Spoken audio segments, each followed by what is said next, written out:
What's up, nerds? It's Danny, and I'm back with everything you missed at the Fantastic Four panel at Hall H at San Diego Comic-Con this past weekend. And folks, it's awesome. Before we go any further, if you would like to support the channel, I have the easiest and freest way possible. All you have to do is smash that like button, hit the subscribe, and ring the notification bell so you get notified whenever I'm back with even more juicy, nerdy content. It is also very, very vital that I explain to all of you nerds that everything you are about to see in this video is of extremely poor quality because it was recorded by a very sneaky snake during the Hall H presentation of this sizzle reel with a phone. So the quality sucks.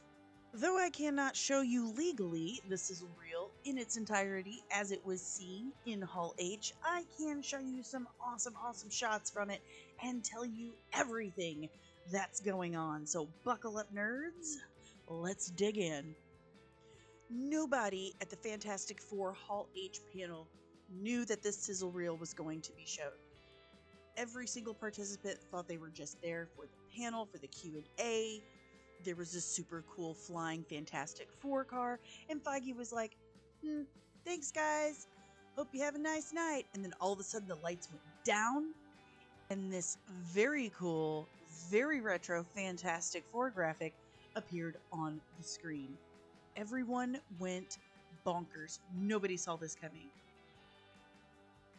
One of my favorite parts of the sizzle reel is this amazing retro futuristic view we have of New York City in the 1960s as the Fantastic Four is set. And to me, it's very, very, very reminiscent of the Jetsons. I mean, look at that apartment. Does that not look like the Skypad apartments where the Jetsons live, or at least, kind of resemble it in a way? This mean we're going to get an Astro or a Rosie cameo?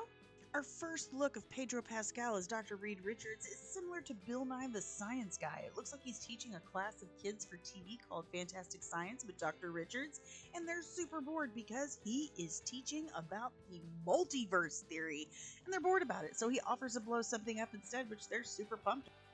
We then get footage of Ben Grimm and Reed Richards talking to some cameramen and reporters about an upcoming mission. Reed is bragging about how Ben is the greatest pilot in the world, and Ben corrects him and says that he's the best looking pilot in the world. Reed says that's subjective. Ben says, no, it's just a fact.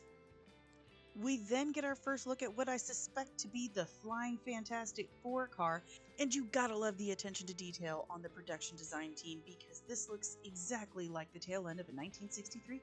It also seems rather apparent that the Fantastic family are not the only ones with a flying car because as you can see here in that skyline shot, we have some flying cop cars with that same very retro 1960s what would the future look like vibe, complete with the Jetsons style domed hoods on it. Like, that is just super.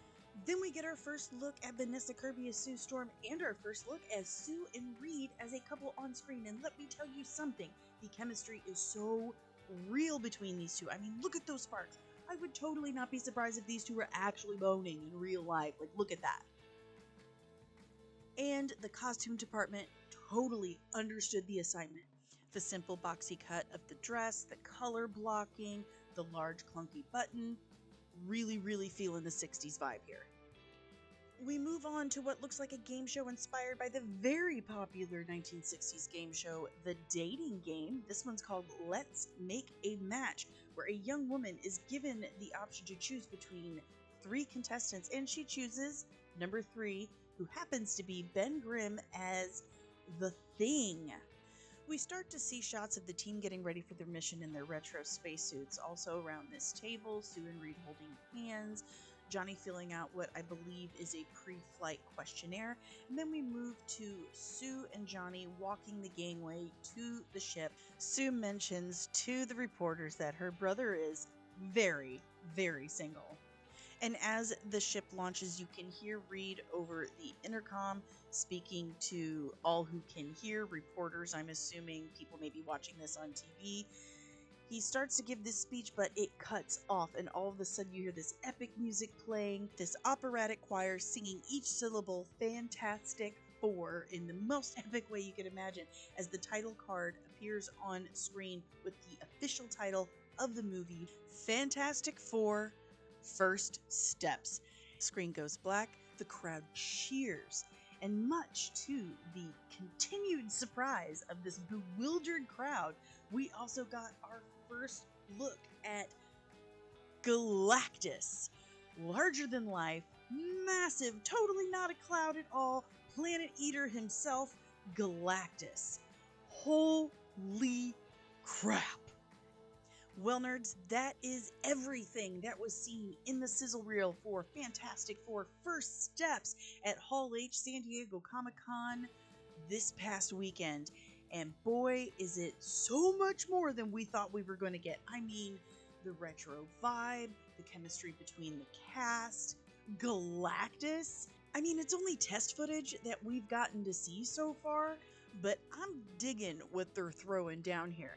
And with the record that Marvel has had lately with not being able to live up to their expectations, to the quality of their past, they definitely needed to show us something of the Fantastic Four.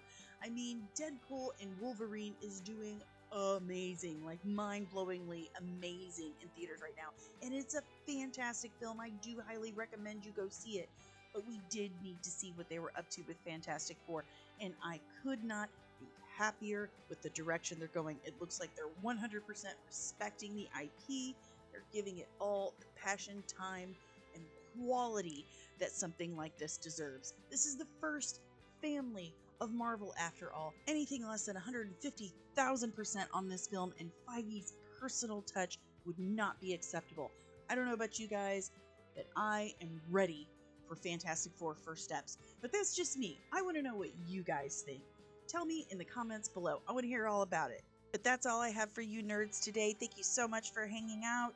Make sure you hit like and subscribe, and I'll see you in the next one. Make sure you check under your beds tonight Disney, because Kathleen Kennedy are gonna get you!